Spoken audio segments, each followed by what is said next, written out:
Dasal 1. Pag-asa sa Panginoon. Ngunit ang naghihintay sa Panginoon ay magkakaroon ng bagong lakas. Sila ay lilipad na parang mga agila.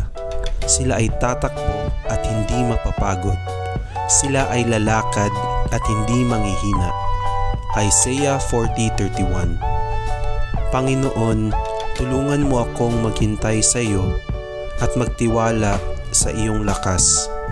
Palakasin mo ako tulad ng isang agila at bigyan mo ako ng lakas upang tumakbo at magpatuloy. Sa mga panahon ng pagod at panghihina, ikaw ang aking lakas at pag-asa. Naway ang iyong Espiritu Santo ang magbigay sa akin ng bagong lakas araw-araw. Sa pangalan ni Jesus. Amen.